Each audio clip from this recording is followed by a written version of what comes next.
Boa tarde a todos. Eu me chamo Andresa Aragão.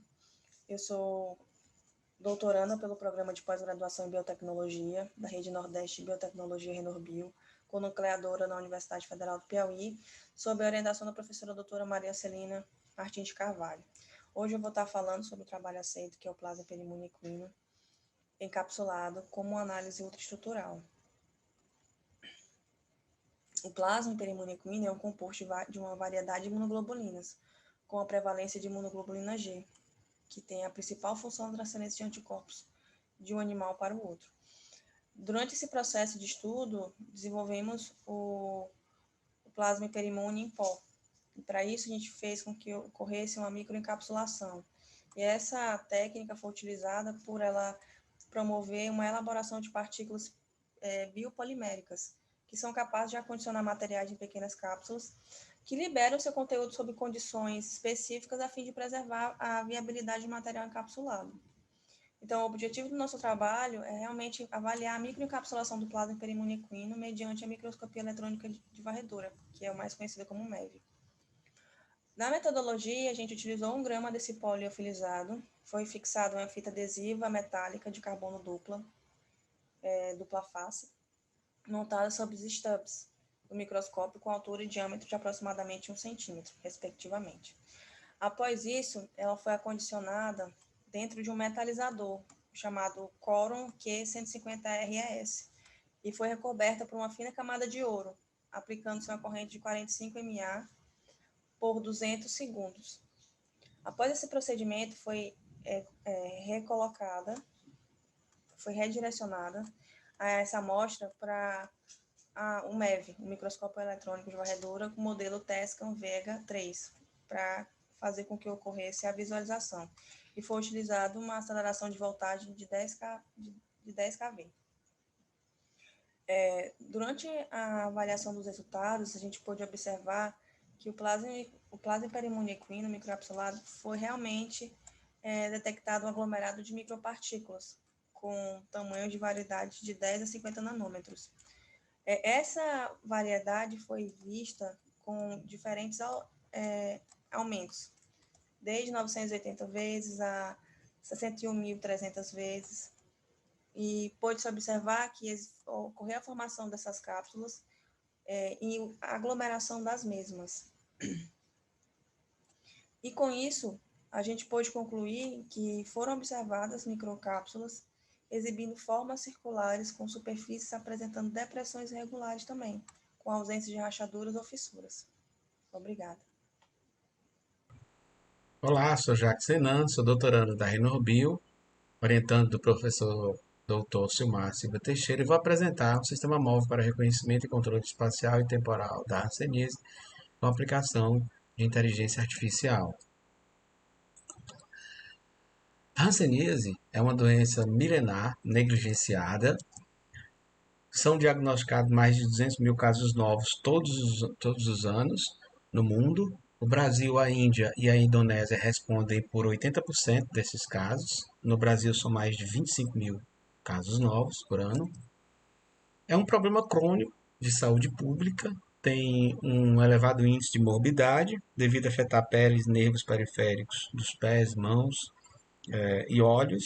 O Nordeste registra a maioria dos casos, 20,65 casos a cada 100 mil habitantes, o Piauí com um pouco mais de 31 e a região endêmica de Teresina com 40,62.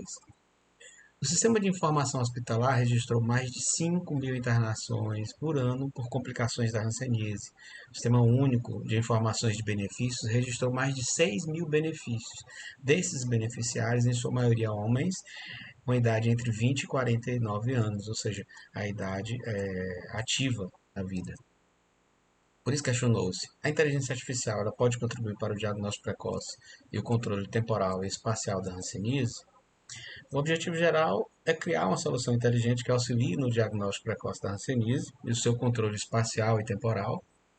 Para a consecução desse objetivo, implementar um dataset, uma base de dados com imagens de lesões na pele, né, da doença, desenvolver um modelo de aprendizado de máquina para classificação, por meio da análise dessas imagens, preparar modelos preditivos também de aprendizado de máquina para controle espacial e temporal da hanseníase, criar aplicações web e móveis para o reconhecimento e controle da hanseníase por meio da interação com as APIs de inteligência artificial e, por fim, validar o sistema por meio da análise de similaridade e usabilidade.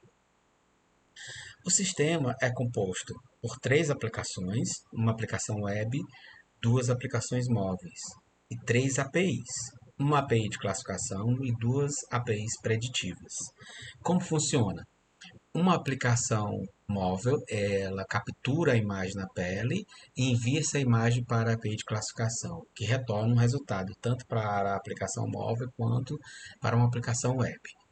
Quem utiliza a aplicação web? Os profissionais de saúde. Então, o médico que realiza o diagnóstico, ele vai ter o resultado em mãos junto com outras informações para proceder a esse diagnóstico. Junto com outros profissionais podem efetuar a vigilância de contatos, o autocuidado, controle espacial e temporal. O paciente também recebe um aplicativo para que ele possa informar se ele está tomando o remédio de forma correta. E quando ele informa, o sistema registra, quando não informa, o sistema notifica o paciente. Essas são as tecnologias utilizadas no nosso projeto. Para o reconhecimento de imagem, como exemplo, como acontece? Essa imagem é digitalizada. Aqui você tem uma imagem original, você tem uma imagem em escala de cinza. Então, o algoritmo, como característica, utilizou as bordas para caracterizar esse tipo de imagem e assim poder inferir, poder proceder a uma classificação. Quanto ao controle espacial e temporal, os modelos preditivos eles serão validados com os dados abertos do governo, dados.gov.br, a fim de avaliar a evolução desse controle espacial e temporal da endemia. Para análise de similaridade, quanto à acurácia das análises com relação à aplicação e o diagnóstico dos médicos, serão calculados em SCAPA, que consiste em um valor de concordância ajustado entre ambos, sistema e o diagnóstico dos dermatologistas. Será utilizado também uma ferramenta, um questionário de experiência do usuário, validado, a fim de verificar e avaliar subjetivamente a usabilidade do software e a experiência do usuário. Aqui nós criamos uma landing page. Essa landing page tem aqui o endereço nitlab-hanse.com.br /app. Então, pode acessar essa landing page que lá tem todas as informações com relação ao projeto. Inicialmente, tem um motion, que esse motion fala sobre o projeto. Vou rodar ele. O que é o projeto Unitilab Hanse? É um trabalho de doutorado que objetiva desenvolver um sistema computacional móvel com inteligência artificial para auxílio diagnóstico, controle espacial e temporal da hanseníase utilizando técnicas de aprendizado de máquina. O sistema é composto de 3 aplicações. Uma aplicação web, onde os profissionais de saúde têm acesso a todas as informações relacionadas ao paciente. 2 aplicações móveis. Uma, será possível capturar a imagem da lesão na pele do paciente e enviar para análise do algoritmo de inteligência artificial. Na outra aplicação, o paciente faz o controle do dia e horário que está tomando as medicações disponibilizadas pelo SUS. Na API de inteligência artificial, as imagens são analisadas pelo algoritmo e retornado o resultado que auxilia o diagnóstico do médico.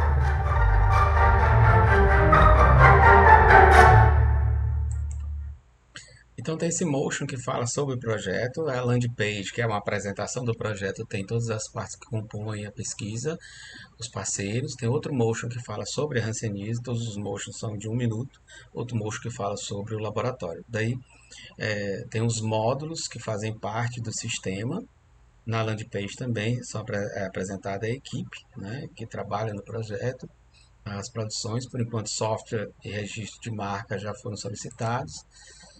Você pode ver também as telas das aplicações, tanto web quanto as aplicações móveis.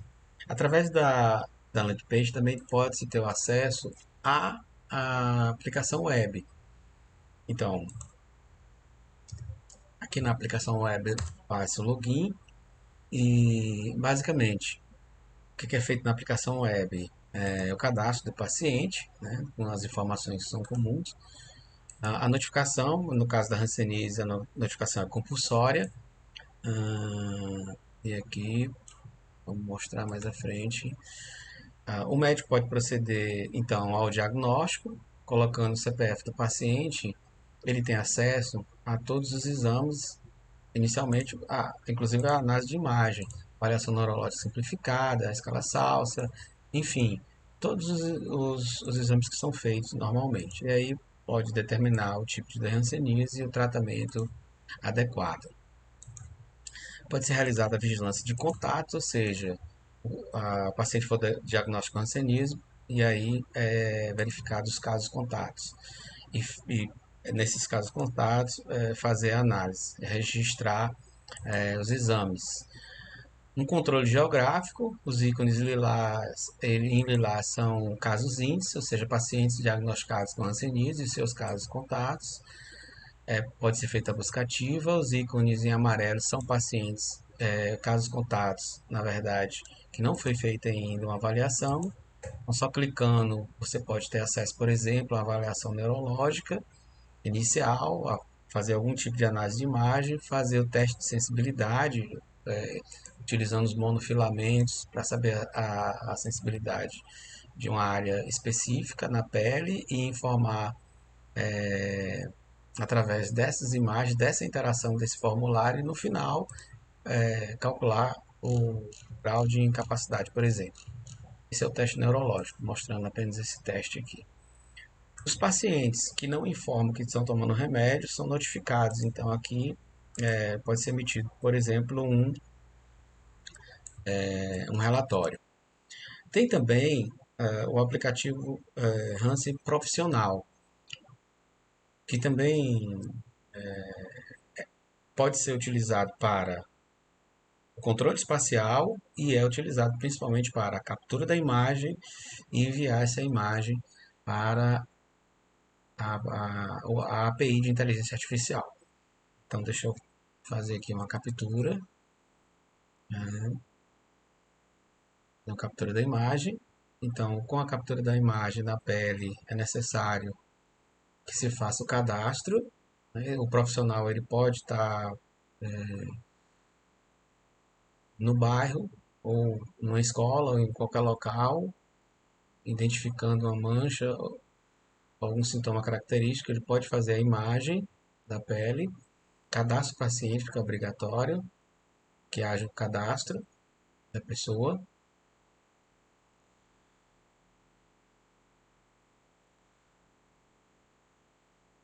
Só mais um pouquinho. A aplicação não deixa eu seguir se eu não fizer o cadastro. Pronto. Capturei a imagem, enviei, a API vai retornar um resultado. Eu posso fazer também aqui, pelo aplicativo móvel, um controle espacial. Eu posso identificar a pessoa depois, se ela estiver cadastrada, ou se for um caso índice ou um caso contato, e eu posso verificar, visitar essa pessoa para fazer o autocuidado, para avaliar como esse paciente está, acompanhar esse paciente. Tem a aplicação do paciente. A aplicação do paciente também é bem simples. O paciente ele entra com o seu CPF. Entrando com o CPF, ele tem duas opções. Informar que ele está tomando remédio. Então, todo dia ele tomou comprimido, ele vai lá e informa. Por exemplo, hoje aqui, dia 10, o paciente, que é essa Maria de Fátima, um exemplo. Ela toma e informou. Ela também pode agendar para que a própria aplicação lembre ela de tomar esse remédio. Caso ela não tome, ela será notificada e os profissionais de saúde serão informados. Quanto às produções, então, como disse anteriormente, solicitamos registro de programa de computador, do Hansen Web, Hansen Profissional, o Hansen Paciente e o registro da marca. Como resultado esperado, nós esperamos contribuir para a erradicação da hanseníase, utilizando a inteligência artificial para o auxílio diagnóstico precoce e também um controle espacial e temporal da doença. Então, nossa apresentação, algumas referências utilizadas. E obrigado. Olá, boa noite. Me chamo Marília Ferreira e com a temática da biotecnologia aplicada à saúde, irei abordar o método analítico por cromatografia líquida de alta eficiência da clofazimina. A clofazimina é um fármaco com ação antibiótica e anti-inflamatória, atuando juntamente no esquema de tratamento da hanseníase e da tuberculose. Ele apresenta problemas relacionados à solubilidade e biodisponibilidade, motivo pelo qual vários estudos intencionam a sua associação com outras moléculas, bem como a incorporação de novas formas farmacêuticas. E essas características elas influenciam diretamente nos métodos analíticos utilizados para a identificação e a quantificação da molécula. E este trabalho teve como objetivo realizar um levantamento de artigos científicos e propor um modelo analítico por cromatografia líquida de alta eficiência, a CLAI, para avaliação da clofazimina. E para isso foi-se utilizado artigos do Banco de Dados da Cielo, Elsevier e PubMed.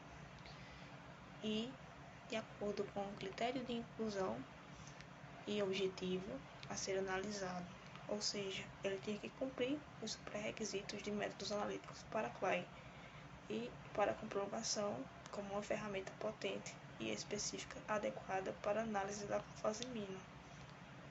O método foi observado como vantajoso, incluindo água acidificada e metanol como solvente, o fluxo de 1 ml por minuto, a coluna de fase reversa de 5 micrômetros e volume de ejeção de 50 microlitros. O detector ultravioleta representando um bom resultado, podendo ser identificado o pico no tempo inferior a 10 minutos. Devemos considerar a importância de validações de todo e qualquer método analítico que venham a ser utilizados, pois refletem na qualidade e na confiança da análise. Portanto, temos a cromatografia líquida de alta eficiência como uma técnica analítica que atua com eficácia e praticidade na quantificação e na separação de medicamentos, em especial a clofazimina, que é nosso objetivo de estudo, e por conseguinte devemos estar sempre tendo cuidado com o manuseio do equipamento cromatográfico, visto que a coluna cromatográfica ela necessita estar protegida para que sejam evitados possíveis desgastes.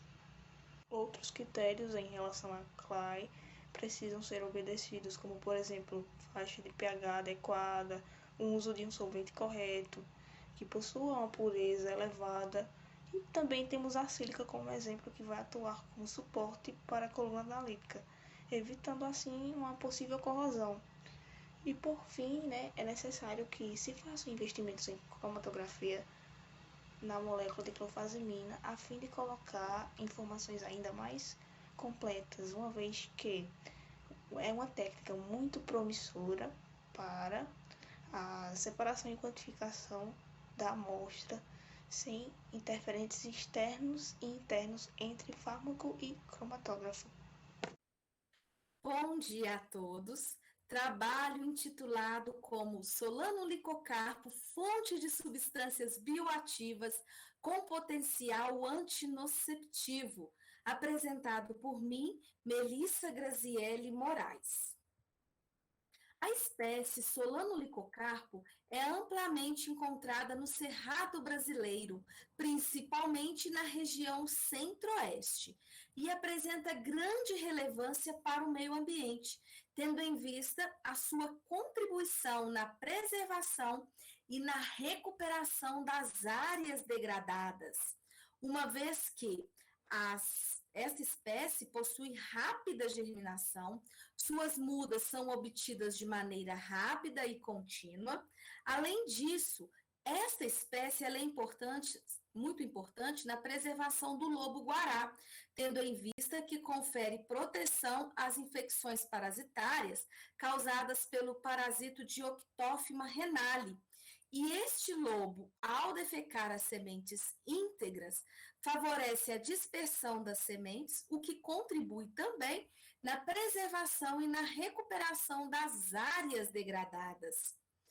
Esta espécie também possui diversas bioatividades descritas na literatura, dentre elas potencial antitumoral, antioxidante e uma bioatividade antibacteriana, tanto para bactérias gram-positivas quanto para bactérias gram-negativas, que foram descritas para os frutos maduros desta espécie, correlacionadas à presença de ácido clorogênico e ácido cafeico na composição química desta espécie.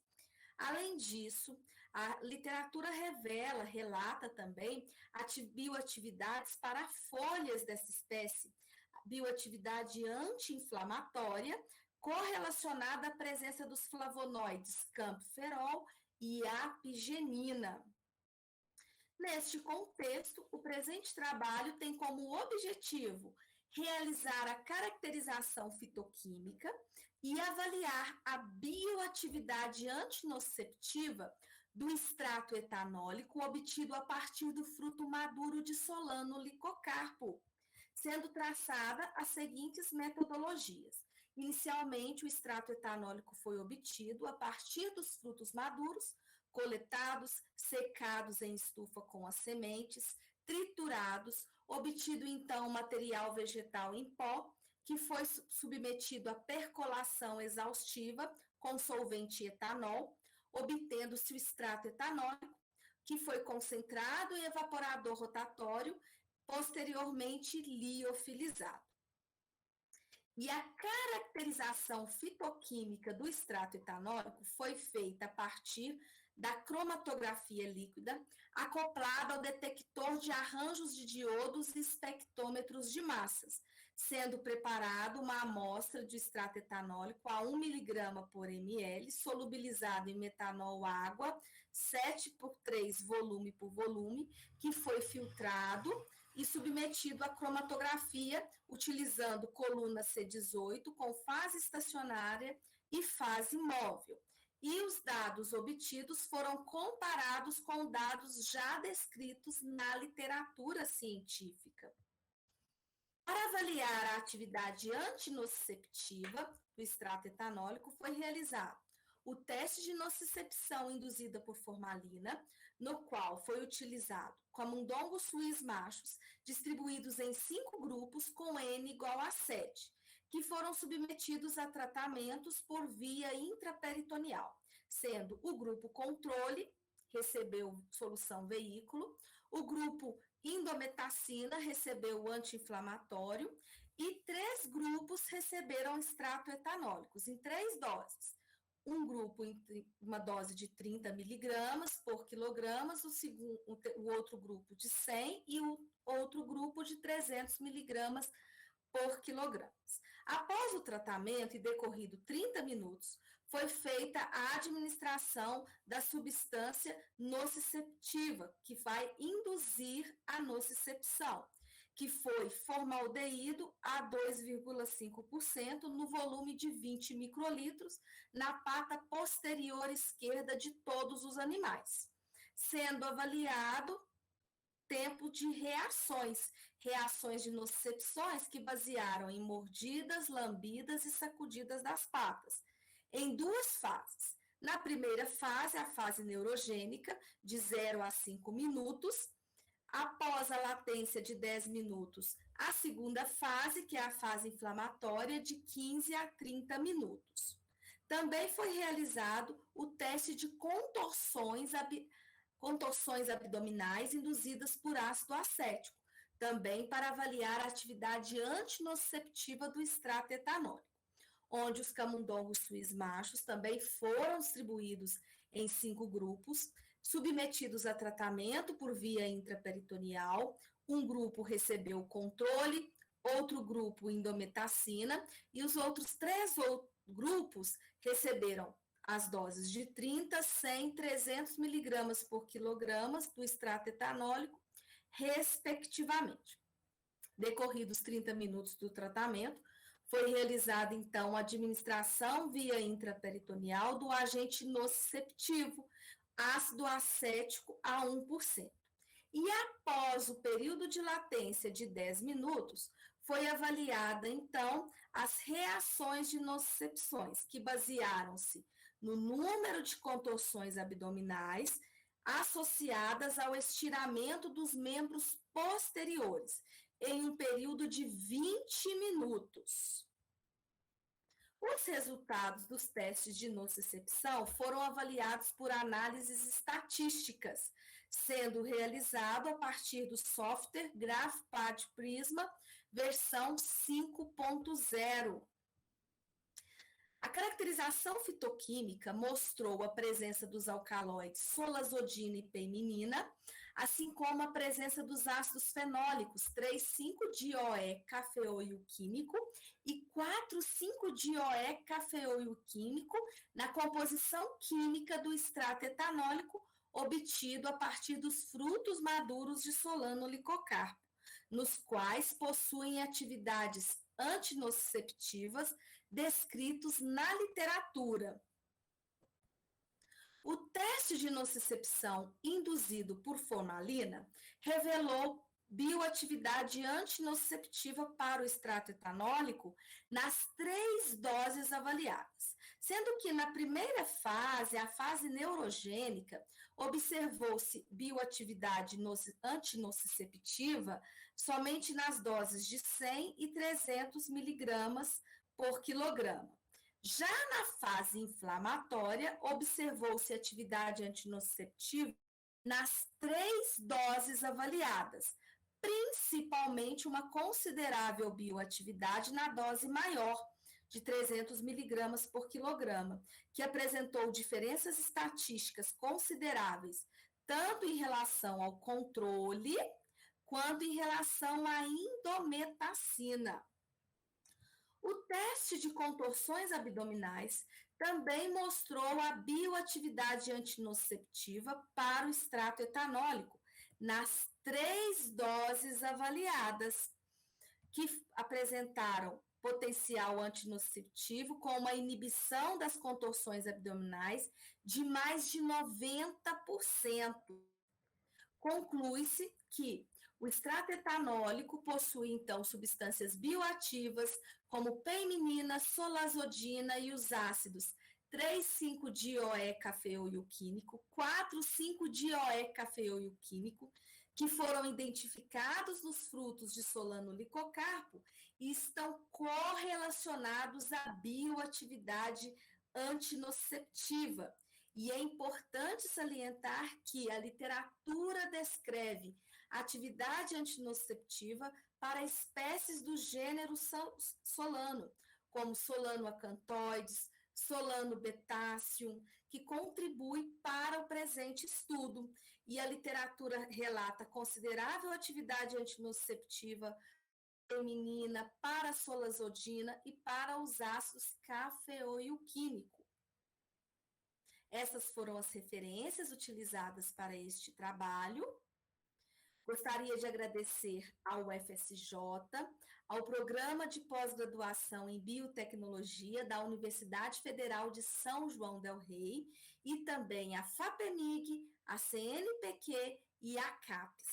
Muito obrigada. Olá, sou o Diego Cipriano Chagas, apresento esse trabalho ao 4º Simpósio Latino-Americano de Biotecnologia. Atividade farmacológica do óleo essencial de melaleuca alternifolia, uma revisão integrativa, com áreas de concentração de métodos de diagnósticos e análise nas condições de saúde, numa linha de pesquisa de biotecnologia em saúde, como correquisito também avaliativo para seminários de tese em andamento 2, para o doutorado de biotecnologia. Tenho como coautora neste trabalho a Isione Oliveira Castro. Meu orientador é o professor Dr. João Marcelo de Castro de Souza e o co-orientador o professor Dr. André Luiz Menezes de Carvalho. A melaleuca alternifolia, essa planta australiana, tem um leque de propriedades medicinais muito interessantes, né? Com ação antifúngica, bactericida, antiviral, anti-inflamatória, anestésica, analgésica, antineoplásica, inseticida e antiparasitária. Como podemos ver, realmente é uma importância e um impacto muito grande aí na medicina. Essa planta tem mais de 100 componentes no seu óleo. Entre estes, eu cito aqui os principais, e em especial o terpinem 4-ol, com 42,03% da sua composição. O terpinem 4-ol é o responsável pelas propriedades medicinais, é apontado como o principal responsável. Devido à sua natureza lipofílica, acredita-se que ele difunda-se aí e se dissemine, danificando as estruturas das membranas celulares, também iniba aí as enzimas ligadas às membranas dos micro-organismos.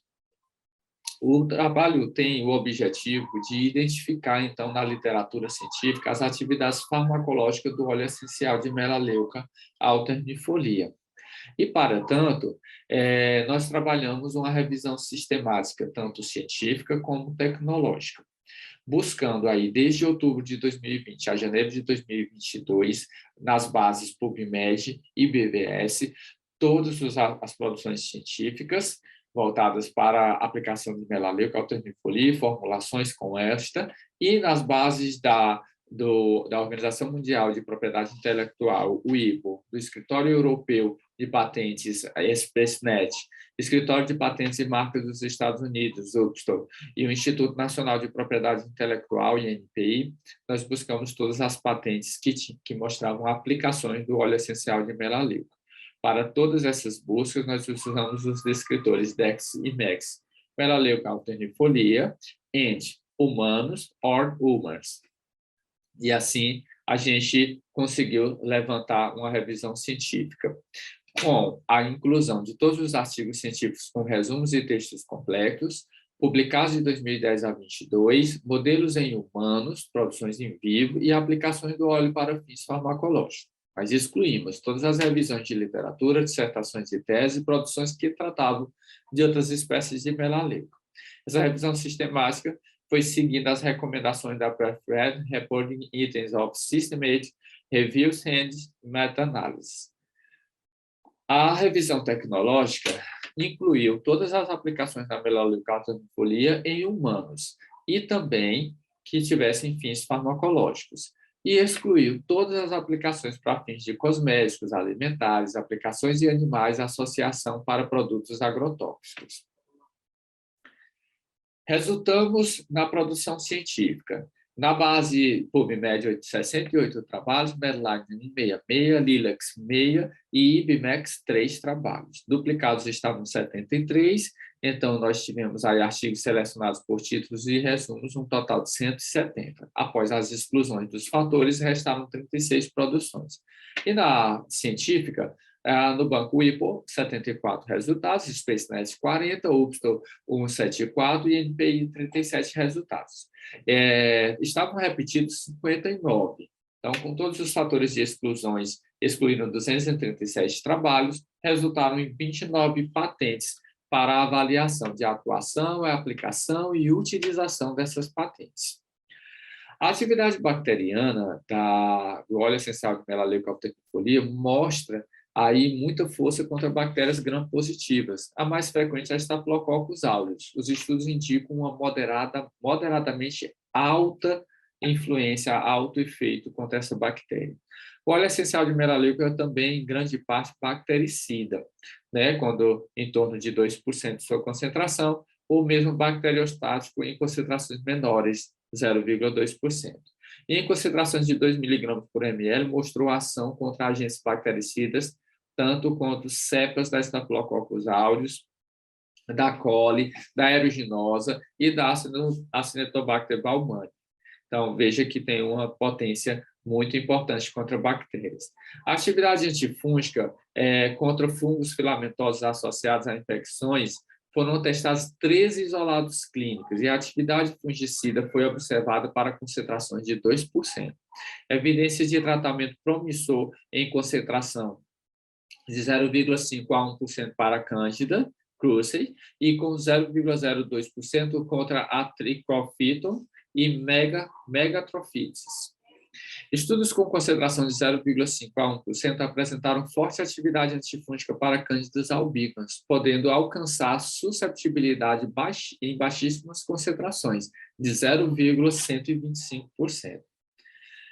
A atividade antiparasitária e anti-inflamatória destaca-se que o óleo apresentou forte evidência a parasitas da concentração de 4 a 5%. A partir de 1% já apresentou uma atividade contra a pediculose capitis.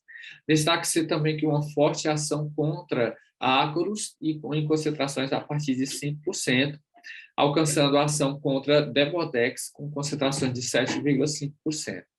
E o óleo de melaleuca apresenta potencial terapêutico como um agente anti-inflamatório, desde concentrações de 0,01 a 0,5%, pois induz a expressão de HO1 nos níveis de RNAs mensageiros e proteínas de células macrófagos do HAL 264.7.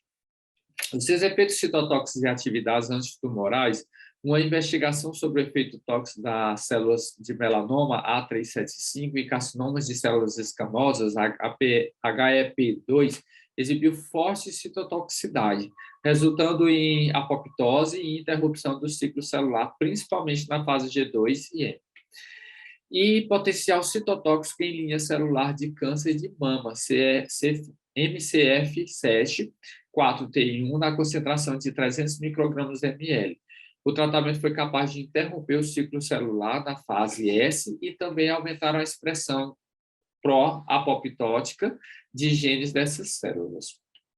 Nas patentes em uso da melaleuca, o estudo de patentes mostraram aí uma aplicação bem diversificada. 5 apontaram efeitos de doenças virais, 4 fúngicas, 6 na atuação de infecções bacterianas, 2 tinham ação bacteriana e antifúngica concomitante, 3 para patentes de tratamentos oncológicos e 2 para patentes de problemas respiratórios. Sobre problemas dermatológicos, 14 patentes mostravam um efeito, 7 delas eram para tratamentos de ferimento.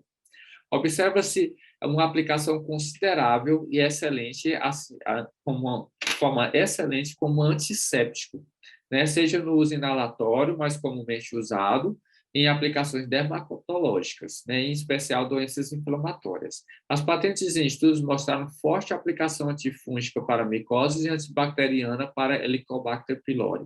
E a melaleucoalternifolia foi também apresentada em composição antiviral, apontando resultados no tratamento de verrugas, herpes simples, herpes genital. Então, há uma forte aplicação da melaleuca em curativos orgânicos biodegradáveis à base de agar-agar, com excelente atividade antibacteriana e antifúngica. A melaleucoalternifolia mostra uma atividade farmacológica forte, de forte evidência, como antibacteriana, antifúngica, anti-inflamatória, antiparasitária e antitumoral. O seu mecanismo de ação tem aí como seu principal mecanismo ligado aos componentes do óleo, principalmente ao terpinem 4-ol, e devido ao seu potencial, apresenta-se como promissor no tratamento de diversas doenças. A aplicação atual patenteada, nós podemos comprovar sua aplicação com potencial considerável bactericida, antifúngica e até mesmo antiviral. Destaca-se sua aplicação em tratamentos dermatológicos e, importante, considerável também sua aplicação relevante em tratamentos oncológicos.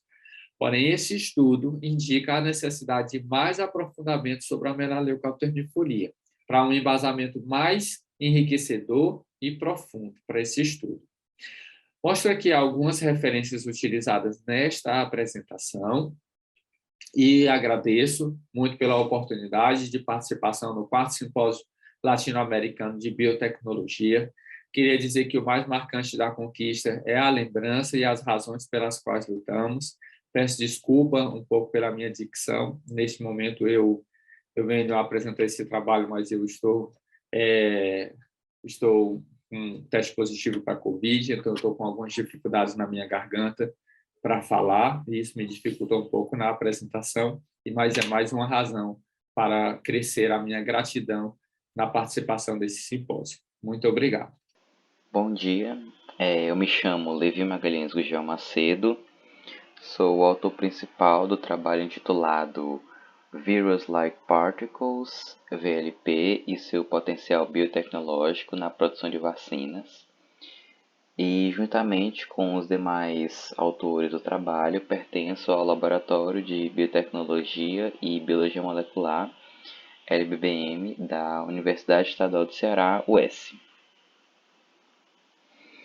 Inicialmente, na nossa introdução, começamos com uma breve definição do que seria as Virus-like Particles, que seriam partículas semelhantes a vírus, da sigla seria o VLP, as quais mimetizam estruturas virais, que podem ser utilizados para ativação do sistema imunológico e posterior construção da imunidade, dentre outras situações.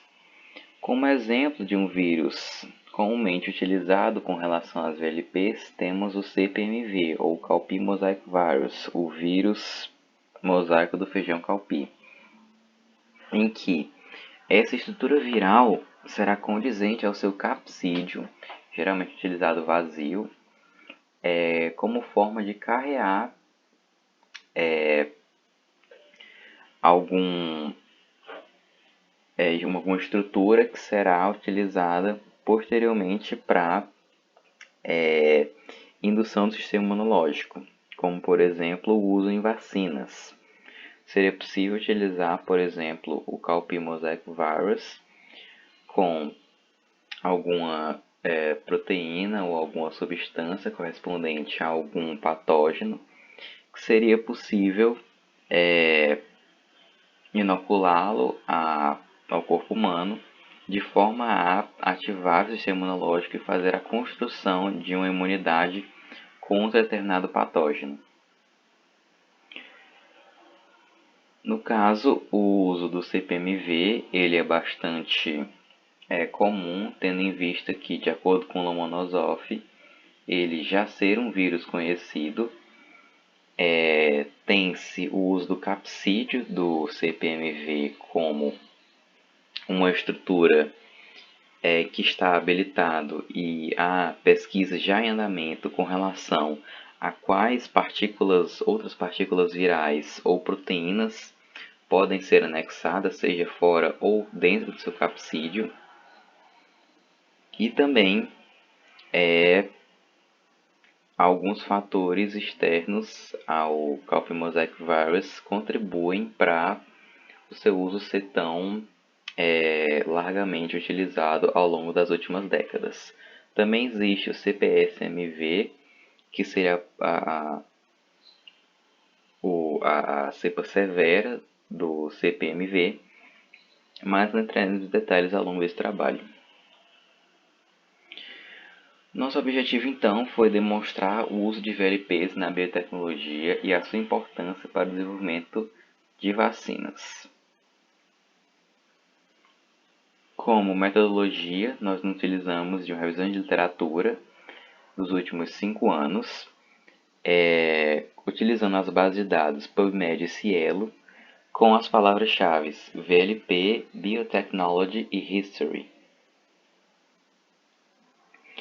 Como resultados, nós encontramos que o uso dos VLPs tende a ser seguros e não induzirem patologias, visto que os VLPs não possuem o genoma daquele vírus. E uma vez não possuindo o genoma daquele vírus, não há como esse vírus se multiplicar ou mesmo produzir essas proteínas que venham infectar, principalmente o ser humano.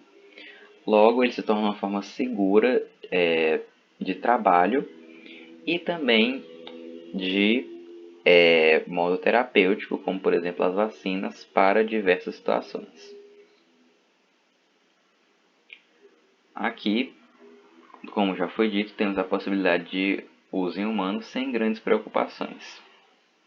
Já também temos como segunda vantagem a ativação do sistema imune, uma vez que, tendo esses VLPs inoculados, esses VLPs tendem a carregar, seja dentro ou em sua superfície, proteínas ou partículas relacionadas a alguma patologia já estabelecida globalmente, como por exemplo a malária e a zika, em que há reconhecimento por meio do sistema imunológico dessas partículas acopladas ao VLP e posterior construção dessa imunidade.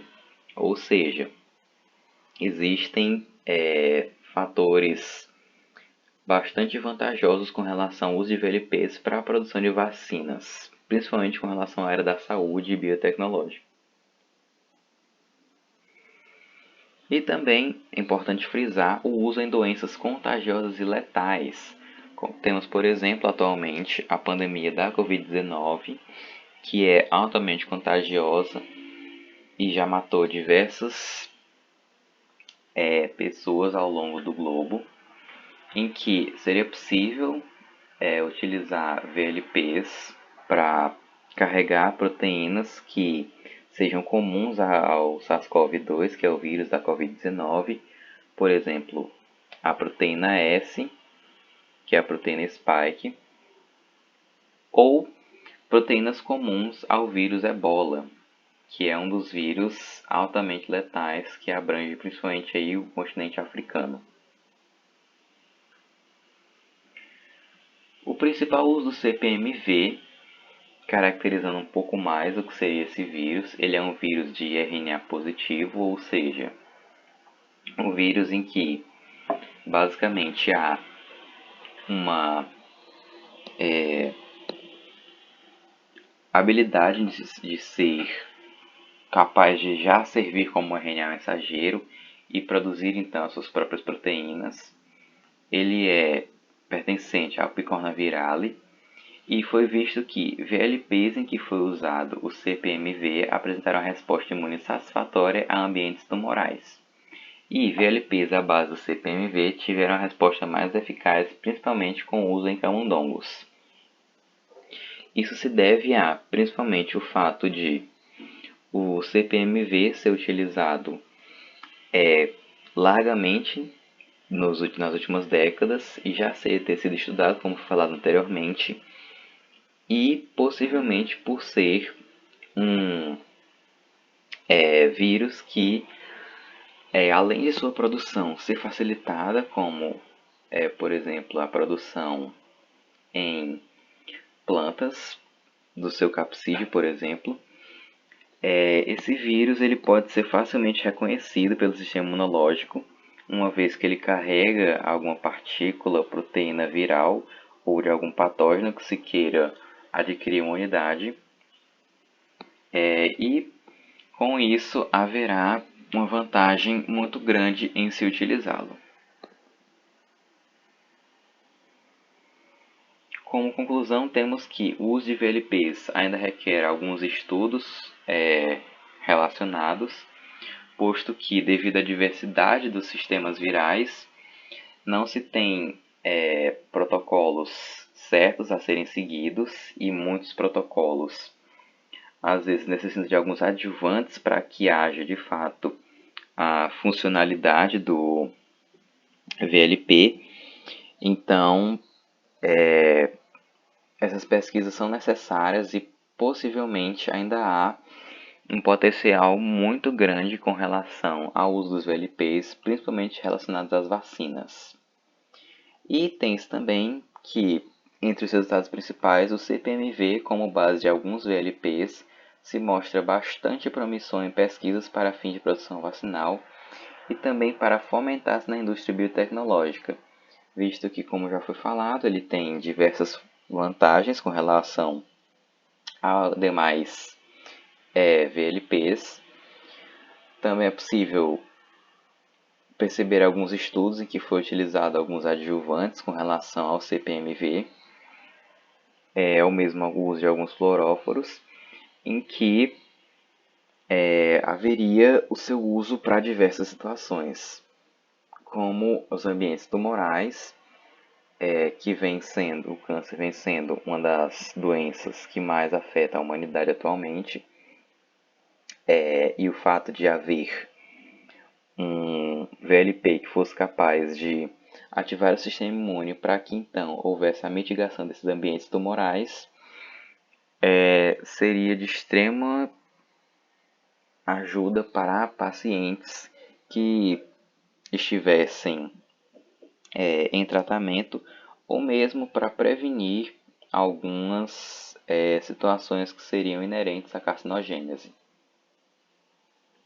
Essas foram as referências utilizadas ao longo do trabalho. Eu espero que vocês tenham gostado e tenham um bom dia.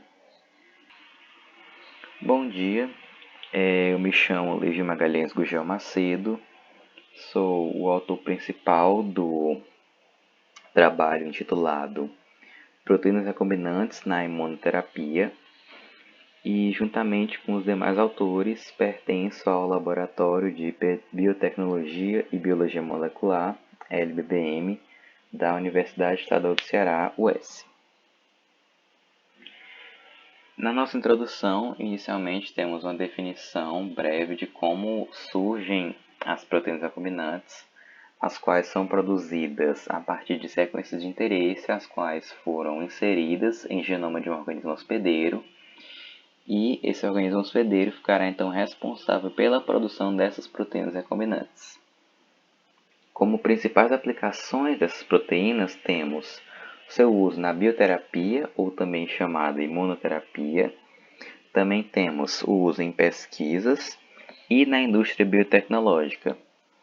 O uso na bioterapia ou imunoterapia será a ênfase desse trabalho e, adiantando, temos que seu uso pode se aplicar em diversas patologias, modulação imunológica ou mesmo em situações em que há tratamentos específicos para câncer. Com relação a pesquisas, temos a fomentação de novas linhas de pesquisa relacionadas a essas proteínas e seus papéis fisiológicos. E a indústria biotecnológica, questões comerciais ou mesmo aliadas à pesquisa, como já foi falado anteriormente. Aqui nós temos uma imagem elaborada pela própria equipe responsável pelo trabalho, em que temos um organismo procarioto, pode-se dizer que seria uma bactéria, em que há um plasmídio, aqui representado em azul, e uma sequência de interesse inserida nesse plasmídio. Uma vez inserido nesse plasmídio, essa sequência será então transcrita, traduzida, e servirá então do molde para a produção de uma proteína que seja de interesse do pesquisador. No caso, essas proteínas serão purificadas e seu uso servirá para os mais diversos. Cabe ressaltar que também há outro método de produção de proteínas que seria relacionado à expressão transiente dessas proteínas. No caso aqui temos o uso de plataformas vegetais. No caso, aconteceria que a utilização desse procarioto serviria da mesma forma. No caso, o procarioto geralmente seria Escherichia coli, a E. coli e suas variações, como a DH10B, em que haverá um vetor, como vetores que infectam plantas, como a Agrobacterium tumefaciens, que é bastante utilizada na indústria biotecnológica, em que esse vetor será responsável por carrear esse plasmídio para dentro do nosso sistema vegetal, e esse sistema vegetal ficará então responsável por produzir as nossas proteínas, as quais podem ser as mais diversas, como por exemplo anticorpos, proteínas conformacionais e diversas outras.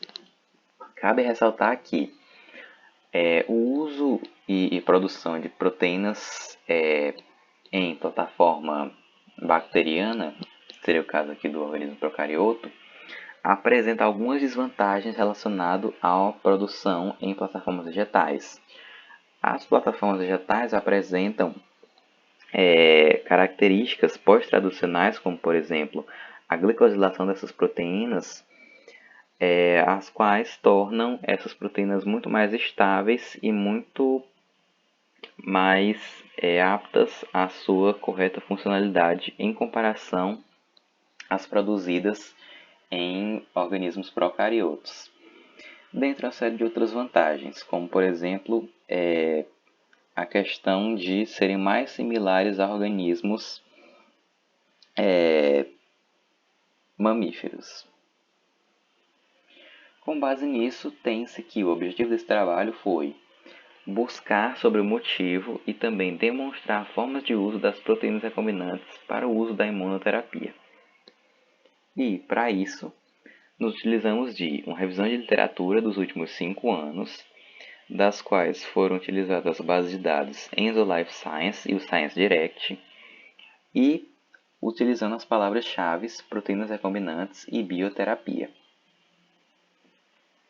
Como principais resultados, tivemos que algumas doenças humanas estão relacionadas intimamente com relação a disfunções proteicas.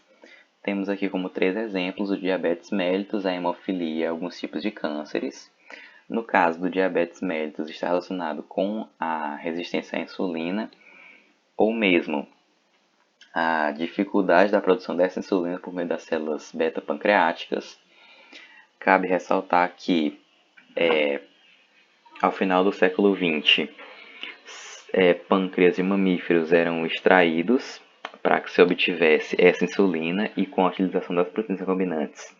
Isso não seria necessário, posto que bastaria se utilizar de plataformas vegetais ou mesmo as bacterianas para a produção de insulina, e o que acarretaria numa mitigação de alguns efeitos ou mesmo maiores pesquisas para o seu real funcionamento fisiológico em corpo humano. Já com relação à hemofilia, temos a disfunção com relação a alguns fatores de coagulação, em que as proteínas recombinantes, mais uma vez, poderiam auxiliar na mitigação dessa disfunção proteica. E alguns tipos de cânceres, como por exemplo alguns cânceres do trato gastrointestinal, temos que o uso de algumas proteínas poderiam aumentar a identificação por meio do sistema imunológico, fazendo com que os indivíduos ficassem menos suscetíveis a ambientes tumorais e a carcinogênesis no geral. Com isso, percebe-se que a maioria das patologias relacionadas aos seres humanos ocorrem por meio de interações defeituosas ou mesmo a falta de interações de algumas proteínas. E é justamente aí que entraria o uso das proteínas recombinantes como base terapêutica para diversas doenças. Posto que, com relação à sua função e utilização, temos a substituição ou mesmo complementação de algumas proteínas defeituosas, o que acarretaria em correção das vias metabólicas essenciais ao não surgimento dessas patologias. Temos, por exemplo, em Abrantes et al., o uso de imunossupressores e imunomoduladores para manejo de pacientes em imunoterapia. O uso, por exemplo, de imunomoduladores poderia ser mitigado com o uso dessas proteínas como forma de aumentar a ativação do sistema imunológico ou diminuí-la.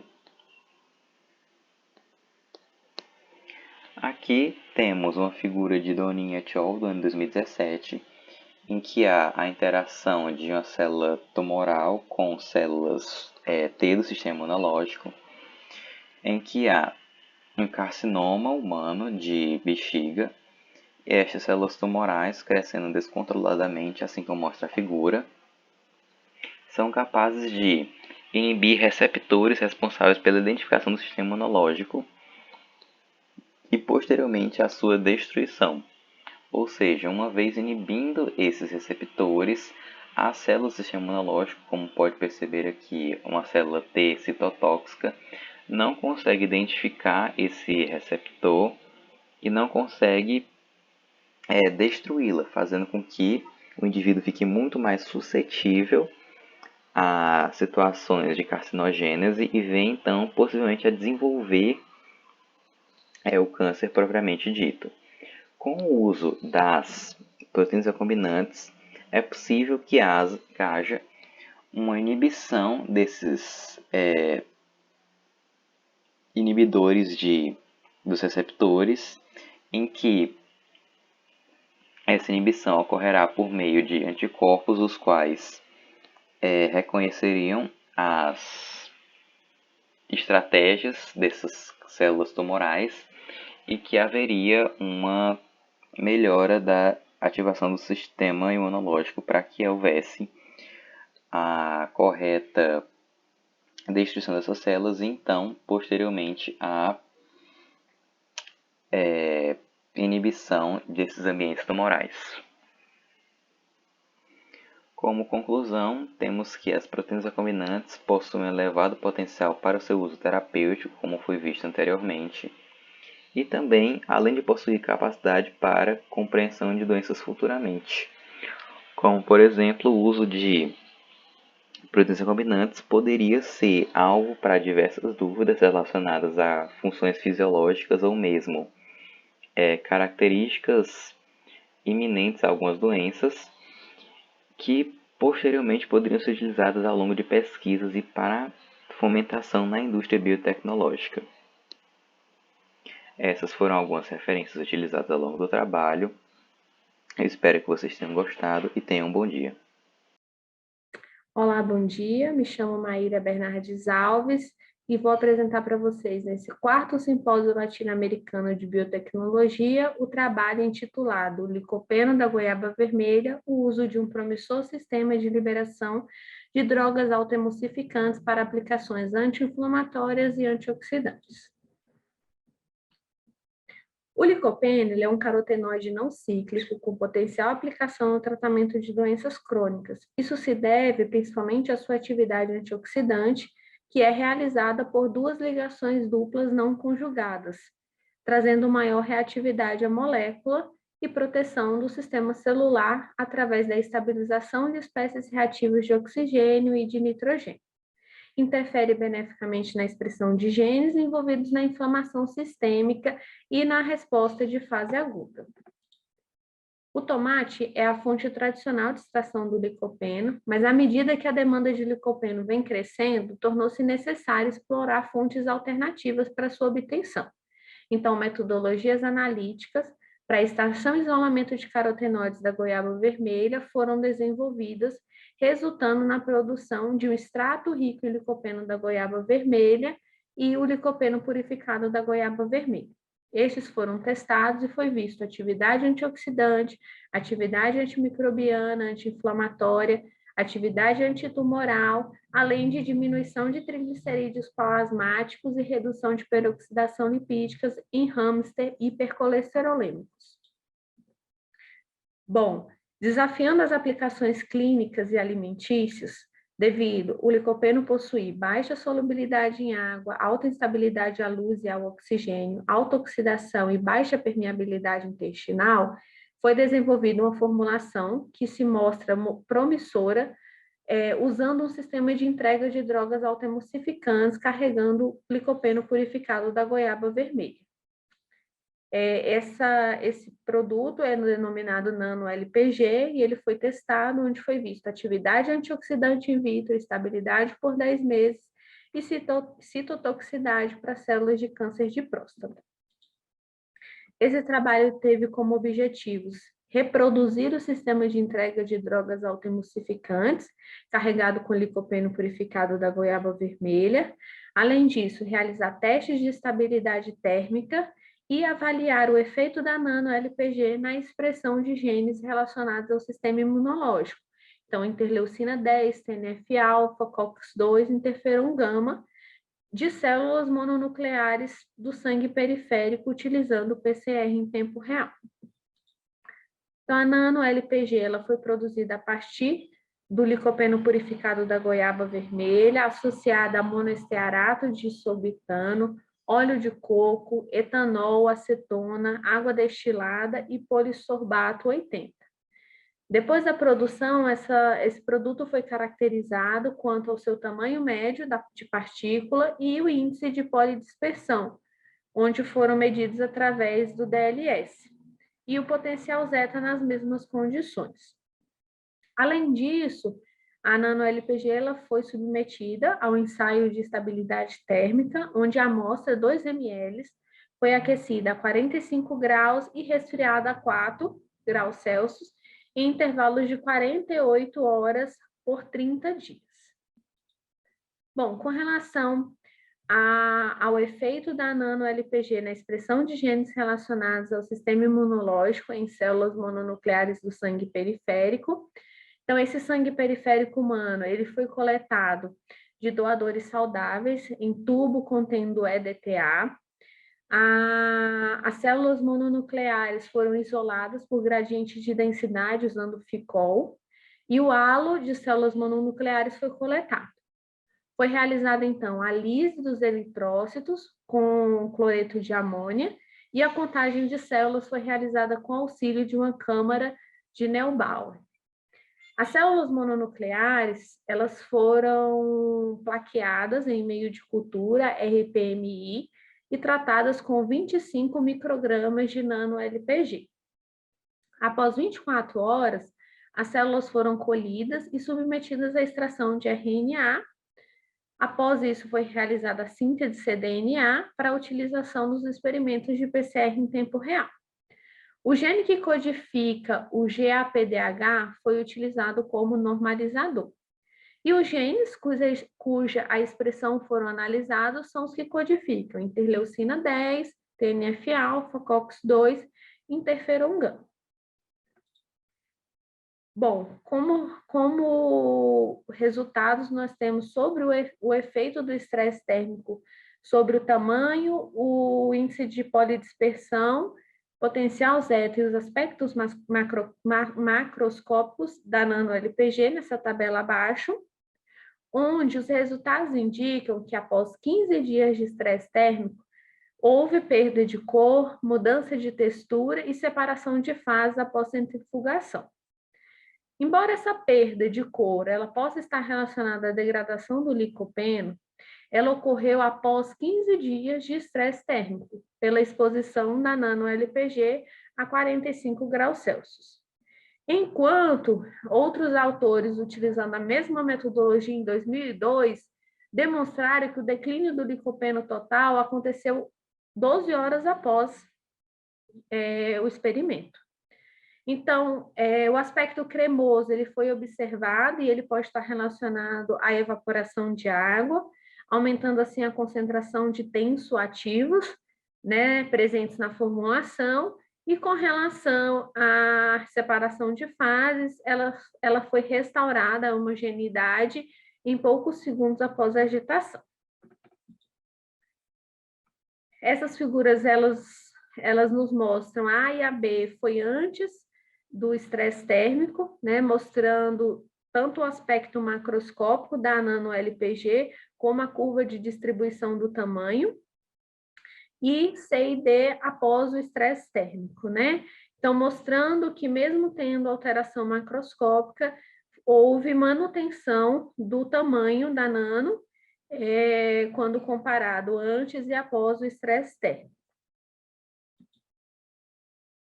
Com relação à expressão relativa dos genes em células mononucleares do sangue periférico após o tratamento com a nano-LPG, por 24 horas, em comparação com as células não tratadas, nós tivemos que a nano-LPG modulou, sim, a expressão de genes de células mononucleares, diminuindo interferon gama e aumentando a expressão gênica de COX-2. Embora os achados desse estudo indiquem que a nano-LPG pode potencializar a resposta inflamatória devido ao aumento da expressão de COX-2 observado, houve também redução do nível de interferon gama e manutenção dos níveis normais de expressão de interleucina 10 e TNF-alfa. A nano, ela pode ainda assim exercer um efeito favorável na resposta autoimune por meio da expressão de citocinas que não foram testadas aqui, como, por exemplo, redução de interleucina 2. Então, necessita de mais estudos, incluindo o uso diferentes de doses para testar novos resultados. Bom, como conclusões e perspectivas, nós temos que a nano-LPG se mostrou estável nos ensaios de estresse térmico. Ela foi capaz de modular, sim, a expressão de genes relacionados à inflamação em células mononucleares do sangue periférico. Estudos complementares são necessários, né, para realizar a avaliação do efeito líquido da nano-LPG na expressão desses genes, e experimentos em vivo e in vitro estão sendo realizados visando dar robustez aos achados. E a nano-LPG é uma formulação promissora para potencial aplicação clínica.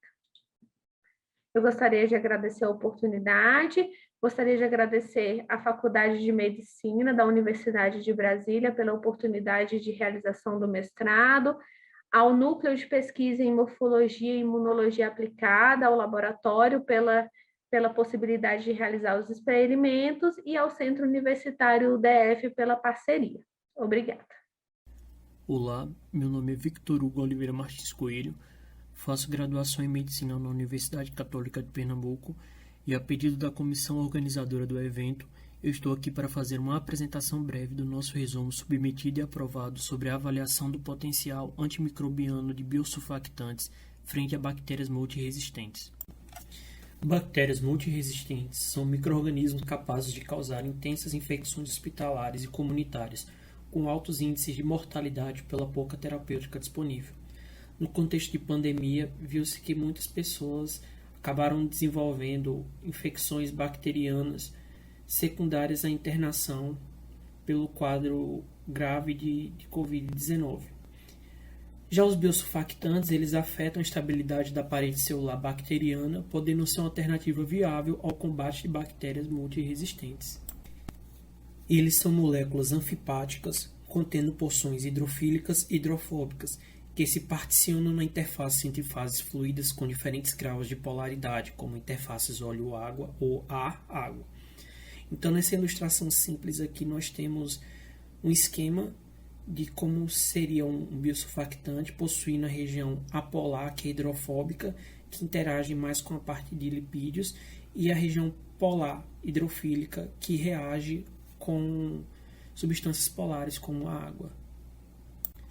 Os biosurfactantes, eles são moléculas naturais produzidas a partir de extratos vegetais e por micro-organismos. Então, como exemplo aqui, nós temos bactérias como espécies de pseudomonas e bacilos, fungos filamentosos, leveduras como as espécies de cândida e espécies vegetais. O objetivo do trabalho foi avaliar a atividade antimicrobiana dos biosurfactantes produzidos por Candida lipolitica e Candida guilhermondii contra cepas multiresistentes. Metodologia. Inicialmente, houve a produção dos biosurfactantes a partir das duas espécies de fungos, Candida guilhermondii e Candida lipolitica. Esses fungos eles foram fermentados em óleo de fritura residual, melácio e milhocina, durante 144 horas, a 200 rotações por minuto a 28 graus Celsius. Em seguida, houve a produção do biosurfactante bruto, que é o líquido metabólico livre de células, com posterior isolamento do biosurfactante. Em seguida, foi feita a avaliação da atividade antimicrobiana dos biosurfactantes, a partir do método de Aga-Diluição. E para isso foi preparado o meio a partir de 500 ml de água destilada e 19 gramas de armila Hinton. O meio ele foi autoclavado a 120 graus Celsius por 20 minutos para esterilização. Simultaneamente foi feito o preparo do biosurfactante a partir de 100 ml de água destilada e meio grama de biosurfactante produzido por Candida lipolitica e 100 ml de água destilada e meio grama de biosurfactante produzido por Candida guilhermondii. Ambas as soluções preparadas foram filtradas com filtros de 0,2 e 0,45 micrômetros. O terceiro passo consistiu na aplicação do biosurfactante. Então, foi aguardado que o meio de cultura atingisse uma temperatura entre 60 e 50 graus Celsius e separadamente foram adicionadas as soluções de biosurfactantes produzidos por Candida lipolitica e por Candida guilhermondii ao meio de cultura. E a última etapa consistiu na inoculação bacteriana. Então, o meio adicionado de cada biosurfactante foi distribuído em placas de Petri. Foram distribuídas um total de 12 placas, 6 para cada biosurfactante. E aos meios contendo biosurfactantes foram inoculados 0,1 ml de caldo BHI contendo Pseudomonas aeruginosa e Enterococcus a meio McFarland e espalhados com alça de Drygalski. O inóculo foi realizado em triplicata. As placas inoculadas foram colocadas na estufa de dióxido de carbono a 37 graus Celsius por 18 horas. Resultados. Os biosurfactantes obtidos a partir das leveduras Candida guilhermondii e Candida lipolitica inibiram o crescimento de todos os micro-organismos avaliados, que foram Pseudomonas aeruginosa e Enterobacter. Conclusão. Os biosurfactantes testados demonstraram atividade antimicrobiana frente a bactérias existentes provenientes de infecções nosocomiais. Os estudos serão continuados na avaliação de outros biosurfactantes e cepas bacterianos com perfil de multiresistência antimicrobiana. Eu agradeço a Deus pela oportunidade de poder apresentar este trabalho num congresso de tamanha relevância científica. Agradeço à Escola de Saúde e Ciências da Vida da Universidade Católica de Pernambuco, universidade da qual faço parte. Às nossas orientadoras de pesquisa, doutora Adriane Mello e Juliana Luna, e aos colegas de pesquisa Leonardo Maciel, Júlio César Vasconcelos e Leônia Asfra, e a toda a equipe de apoio e comissão organizadora, minha mais sincera gratidão. Olá, é um prazer estar participando do 4º Simpósio Latino-Americano de Biotecnologia. Meu nome é Evelyn Erlane Pereira Alves e eu vou apresentar o trabalho intitulado como Avaliação do Potencial Biotecnológico e Terapêutico do gel Orabase de mastruz na periodontite experimental.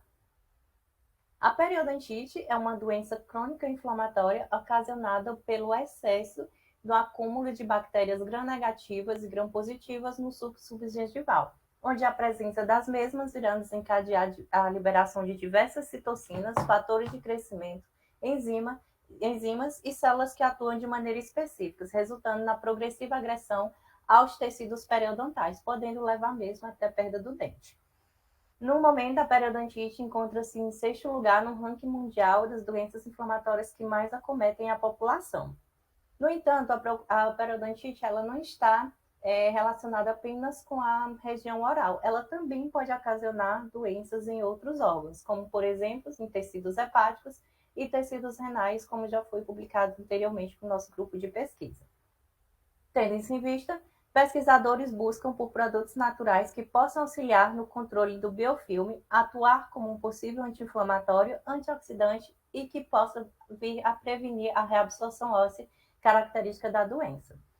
Tem-se o mastruz, que é uma planta perene bastante presente no nosso país, que, quando submetida a estudos, apresentou ação antioxidante, antibiótica, atuou sobre inflamações em geral e também preveniu lesões em ossos. Sendo assim, o objetivo desse trabalho foi avaliar o potencial biotecnológico e terapêutico do gel Orabase produzido com mastruz na periodontite experimental. Como metodologia, tivemos primeiro obter o estoque do extrato de mastruz, onde coletamos a planta numa cidade vizinha, realizamos a produção do tombamento para a caracterização de que realmente estamos trabalhando com a planta mastruz. Posteriormente, foi retirado as folhas e foram lavadas e levadas à estufa para que fossem secadas. Uma vez que foram secadas, essas folhas foram moídas e produzido pó. O pó foi misturado com uma quantidade de concentração etanólica para a produção do extrato etanólico do mastruz, seguindo o protocolo de Claudine et al. Em 2009 e Mello em 2004. Também foi realizado o teste de citotoxicidade de macrófagos de camundongos imortalizados utilizando substrato de mastruz. Posteriormente, foi realizada a produção do gel com o auxílio do carboximetilcelulose sódica, mais glicerina, mais água destilada. Uma vez que o gel foi produzido, foi verificado também a determinação e, posteriormente, corrigido o pH para que ficasse ideal para a utilização em mucosa oral. Uma vez que tivemos o gel pronto, iniciamos a experimentação animal após a aceitação pelo Comitê de Ética em Pesquisa em Animais da UFP. Obtivemos uma quantidade de 35 ratos da linhagem Wistar e posteriormente foram divididos em alguns grupos. Grupo controle, onde estavam apenas animais saudáveis. Grupo periodontite, onde ocorreu a indução da doença, mas sem tratamento, onde nós inserimos um fio de nylon ao redor dos primeiros molares inferiores dos animais.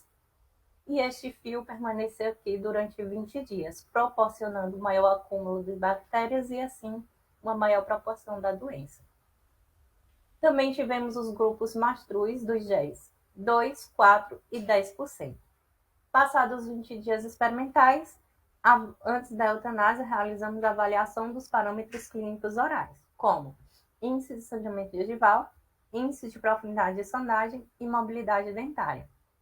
Com a coleta do sangue que foi realizada dos animais, realizamos dosagens bioquímicas do soro, para avaliação das questões saudáveis do fígado e também dos rins desses animais. Após a eutanásia, foi retirada as mandíbulas dos animais para verificação dos dentes isolados. Tendo isso em vista, foi feita a análise morfométrica da altura óssea alveolar, onde, com auxílio do corante azul de metileno a 1%, esses dentes foram corados com estereomicroscópios, foram fotografados e, posteriormente, foi feita a análise e a medição com auxílio de um programa chamado ImageJ. Foi feita também dosagem bioquímica dos tecidos gengivais, fígado e rins para avaliação do processo inflamatório nesses tecidos, com auxílio da dosagem da enzima mieloperoxidase, ou MPO, seguindo o protocolo de Chaves et al. Em 2013.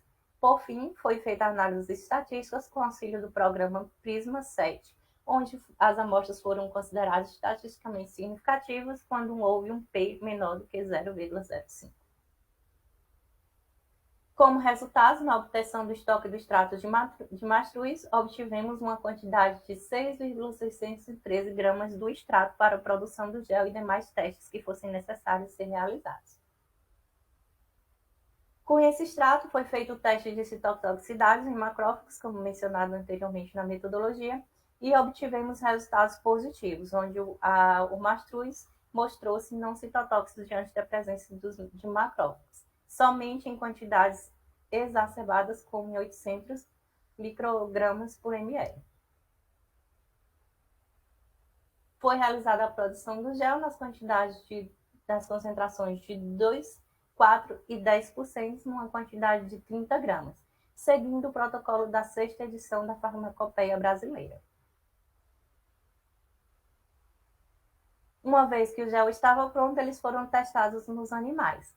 E como resultados, após a indução da periodontite e passados 20 dias de tratamento, nós verificamos que o índice de sangramento gengival houve diferenças estatisticamente significativas quando comparados os grupos, onde o grupo periodontite apresentou um maior índice de sangramento gengival quando comparados com os grupos tratados. Com relação ao índice de profundidade de sondagem, também podemos verificar que o grupo periodontite apresentou maiores resultados quando foi feita essa avaliação comparado com os grupos tratados, onde o grupo tratado com gel de mastruz a 10% apresentou um menor valor de índice de profundidade de sondagem. Com relação à mobilidade dentária, também houve diferença estatisticamente significativa entre os grupos, onde mais uma vez o grupo periodontite apresentou maiores resultados.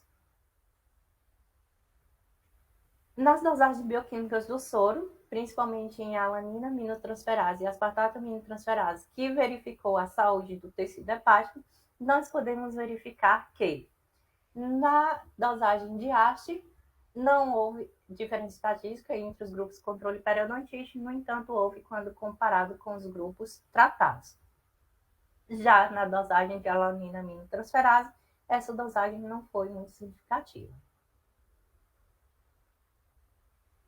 Nas dosagens de ureia e creatinina para avaliação funcional dos rins desses animais, nós verificamos também que não houve diferenças estatisticamente significativas a serem muito consideradas.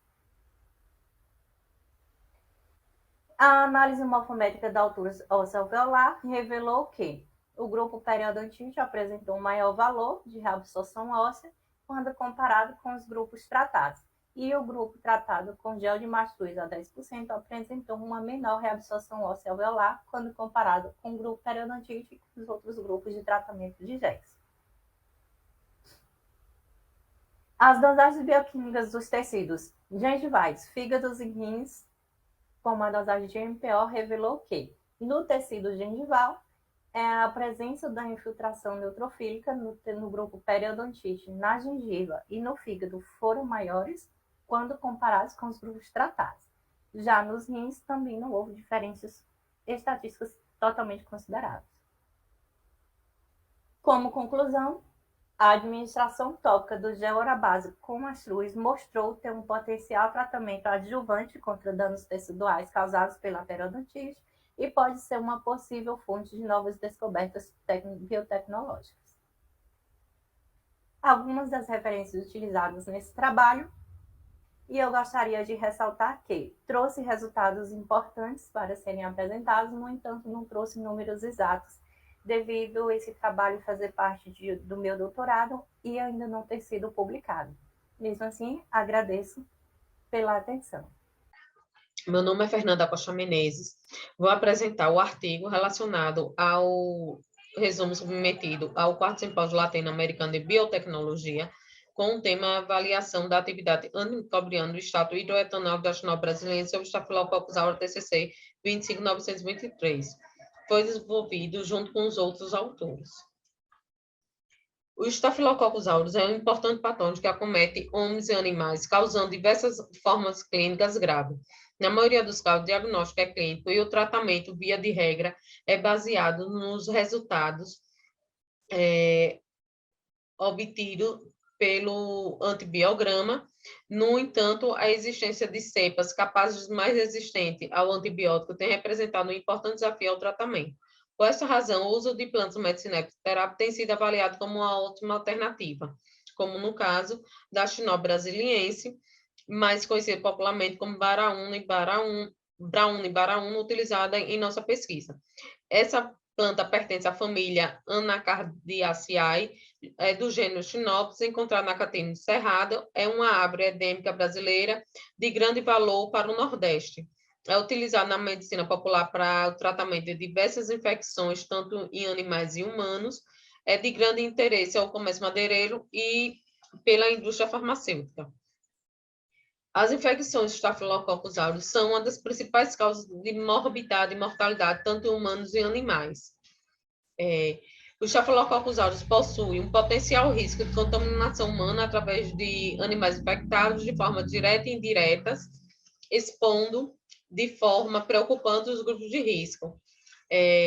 Consequentemente, aumentando o número de infecções hospitalares e comunitárias, devido ao uso indiscriminado e prolongamento de antibióticos, causando resistência bacteriana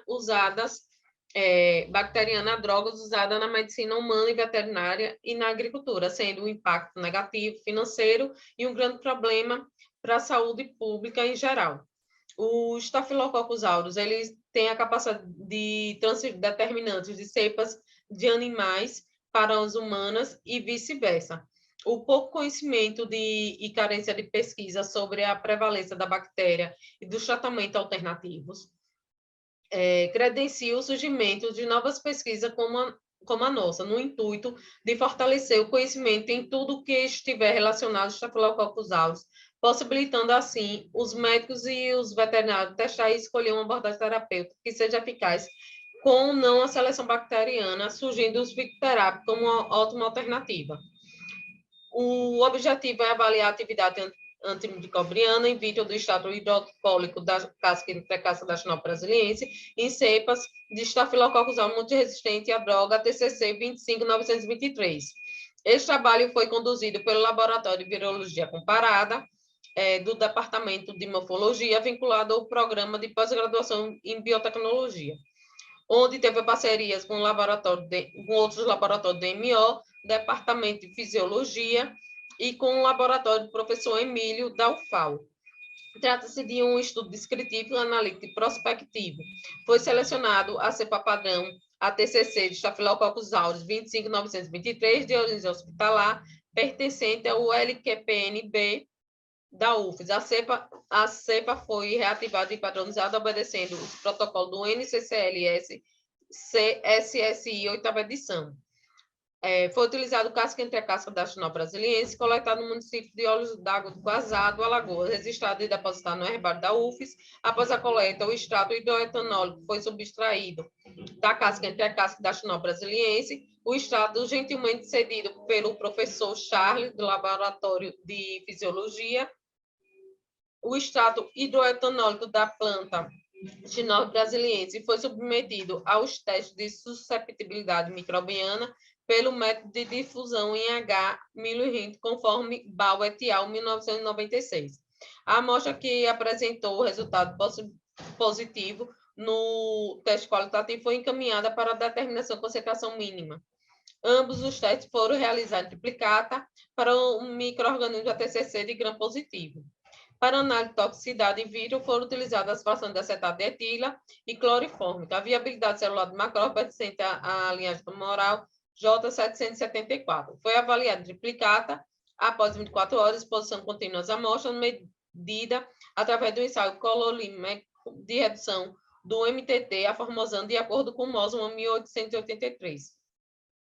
Escolheu-se um dos 2 discos do extrato com a maior medição e constatou-se que o extrato hidroetanólico da planta Chinó brasileirense apresentou uma inibição do crescimento de 12 milímetros de diâmetro, mais ou menos um desvio padrão sobre o Staphylococcus aureus TCC 25923, sendo classificado como intermediário em relação à sensibilidade. Em nosso estudo, utilizamos a cepa padrão, a TCC 25923, a qual foi moderadamente sensível ao extrato, sendo este considerado, portanto, ativo contra a bactéria e potencialmente capaz de exercer atividade antimicrobiana contra esse agente. Ainda é considerado pequeno o número de pesquisas que investigam a atividade antimicrobiana da Chinó brasileirense contra o Staphylococcus aureus.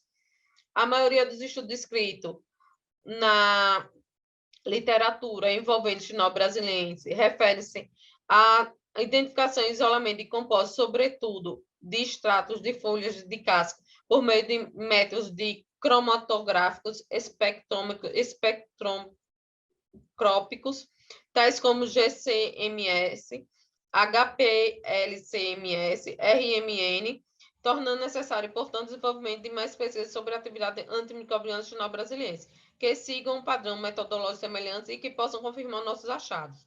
Como podemos observar, o extrato hidroetanólico da Chinó brasileirense apresentou a concentração inibitória mínima de 12,5 microgramas por ml, demonstrando assim um produto natural avaliado apresentou propriedade biológica ativa frente à inibição do Staphylococcus aureus.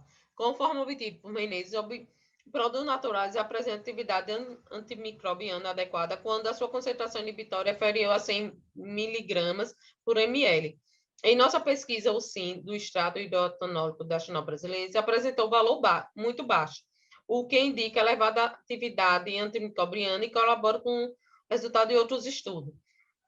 Saraiva et al. 2017, o extrato mostrou ativo sobre cepa bacteriana gram-positivo e negativo, variando a concentração de 12,5 a 0,39 miligramas, sendo a concentração comparada ao nosso estudo. Apesar de poucos relatos encontrados, o presente estudo colabora com os achados da literatura quanto à atividade inibitória do extrato hidroetanólico do Chinó brasileirense sobre o Staphylococcus aureus. Esse trabalho, contudo, não avaliou, sim, com os associados de gentamicina e nem com outros antibióticos.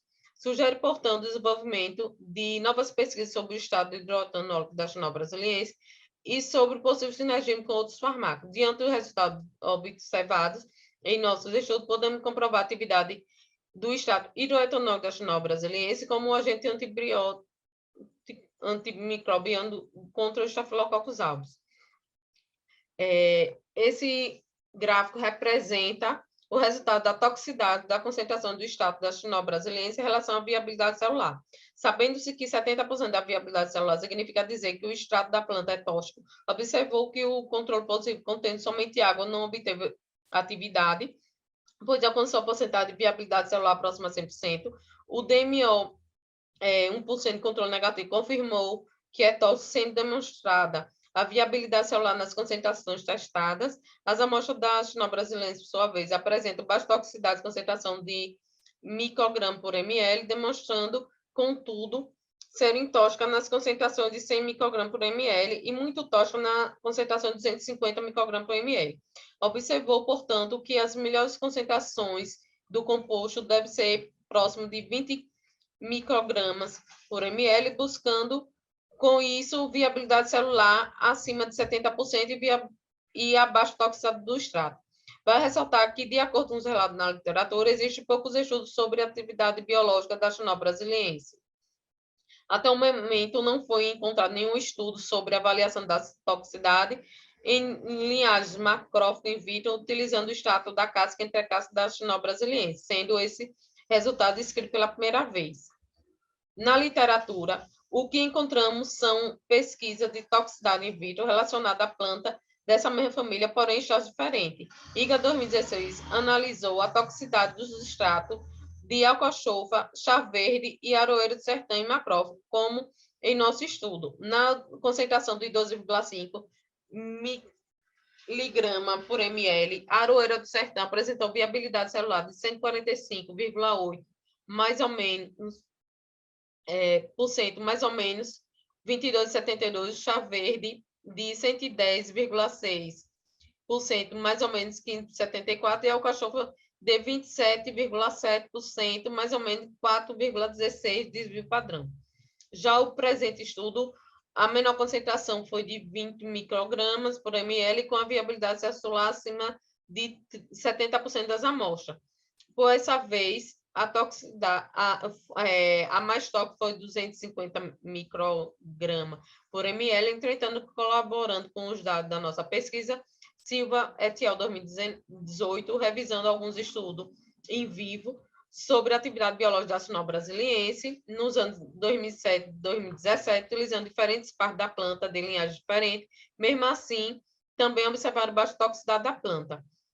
Concluímos que o extrato mostrou-se ativo sobre a cepa padrão TCC 25923, potencialmente capaz de exercer a atividade antimicrobiana contra esse agente, e também demonstrou baixa toxicidade. Presume-se que essa planta possa ser utilizada como uma alternativa associada ou não a outros fármacos no combate de infecções de estafilococcus multiresistente aos esquemas de antibiótico utilizados na rotina terapêutica. Novos estudos devem ser utilizados para avaliar possível sinergia com outros estados, também outros antibióticos quimioterápicos. Essas referências representam todas as outras utilizadas no desenvolvimento do trabalho, e obrigado. Olá, sejam bem-vindos a esta apresentação. Eu me chamo Elano Pado e irei apresentar o trabalho intitulado Galactomanana quaternizada com atividade anti-estafilocócica. Bem, com a constante demanda por novos antimicrobianos, tendo em vista os perfis de resistência bacteriana que muitos micro-organismos possuem antibióticos, a utilização de novos produtos, em especial aqueles obtidos a partir de produtos naturais, tem se tornado uma alternativa bem interessante, em especial aqueles obtidos de polissacarídeos naturais. Entre esses polissacarídeos, podemos destacar as galactomananas, que são obtidos essencialmente a partir de sementes de leguminosas. Em especial, destacam-se essas galactomananas extraídas da Dimorphana gardneriana, que são já etnofarmacologicamente conhecidas por fornecer rutina e quercetina, que são flavonoides já utilizados na indústria farmacêutica como anti-inflamatórios, antioxidantes e até mesmo antitumorais. As galactomananas, elas são constituídas por uma cadeia principal de manose com ramificações laterais de galactose. Essas ramificações, elas podem influenciar em algumas propriedades físicas desses materiais. Comercialmente, já se conhecem algumas galactomananas, como aquelas obtidas da goma alfarroba, da goma guar, por exemplo. A Dimorphana gardneriana, foi o vegetal utilizado nesse trabalho, conhecido popularmente como fava danta, ela é uma planta comum no Nordeste brasileiro, que tem um porte médio, capaz de produzir favas e, no interior dessas favas, sementes. A partir de um processo de extração do endosperma dessas sementes, é possível obter uma goma conhecida como goma de galactomanana. E a partir dessa goma, até mesmo já é demonstrado que é capaz de produzir uma formulação em gel em concentrações aquosas a 1%. Tendo em vista essas características que a galactomanana apresenta, o objetivo geral desse trabalho foi modificar a galactomanana da fava danta, utilizando reações de quaternização, tendo em vista que não existe nenhum trabalho que relate essa modificação com a galactomanana e sua utilização como um possível antimicrobiano, e com objetivos específicos, caracterizar extensamente essa goma, bem como avaliar sua atividade antimicrobiana e o efeito que ela tem sobre as bactérias através de microscopia de força atômica, e realizar testes de biocompatibilidade. Para esse trabalho, foram produzidos, através de reações de quaternização, 4 derivados quaternizados. Para isso, uma solução de galactomanana em água ultrapura foi produzida. Na sequência, são adicionados uma concentração de 60% de solução de amônio quaternário em meio básico, deixado reagir a alta temperatura por 18 horas. Ao final desse processo, é adicionado ácido clorídrico, tendo em vista paralisar o processo reacional de quaternização. A seguir, essa goma é precipitada em etanol, lavada em acetona e secada sob a utilização do pistilo amofariz sob o uso do secador. Ao final, obtém-se quatro derivados que são intitulados GQ1, GQ2, 3 e 4. Essa metodologia seguiu a metodologia proposta por Kellemes e Novak, com algumas alterações. Ao final, é possível obter uma goma com a característica como demonstrada na imagem a seguir. A reação de quaternização ela é uma reação de substituição nucleofílica de grupos hidroxila presente na goma de galactomanana pelo grupo quaternizado advindo do amônio quaternário.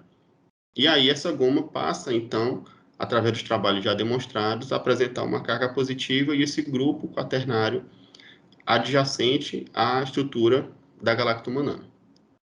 A partir das caracterizações, é possível observar o aparecimento de bandas nos grupos, nas derivados quaternizados, GQ1, 2, 3 e 4, em 1481, devido a vibrações de estiramento de ligações carbono-hidrogênio. Em 1419, vibrações de flexão correspondentes também a esse mesmo tipo de grupamento, que são advindos do amônio quaternário.